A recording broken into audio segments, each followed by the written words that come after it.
Old is new again, and that can be said for the Milwaukee streetcar. Yes, while digging to lay the new tracks this week, pieces of the century-old streetcar rails were uncovered. Tom Durian joins us live in downtown Milwaukee, where he spoke with rail historians about this interesting discovery. Tom? Hi, George and Shannon. Yeah, the rails are right here. They're all rusted along Broadway, ready to be taken away by the contractors, many of which who were not alive when the streetcar was actually in operation. But today, they dug up a piece of history.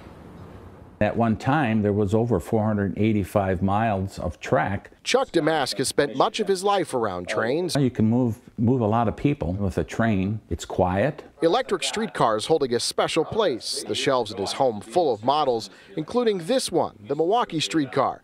He's got thousands of photos and written a book on the subject. The old way was the best. Damaski says in the mid-1900s, there were hundreds of miles of rail line on city and suburb streets. And after the last train ran in May of 1958, removing the rails got really expensive. They compromised at around $54,000 a mile to take out the rail.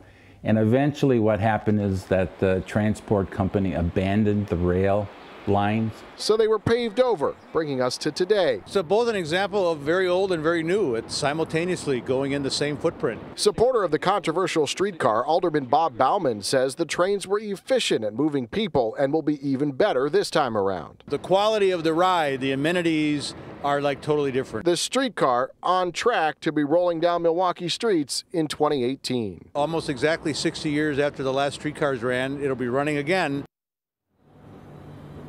And you can bet those guys are probably going to be some of the first to ride the streetcar line. In the height of its operation in 1936, Damansky tells us 700 streetcars were running daily on these routes, only 200 buses at the time.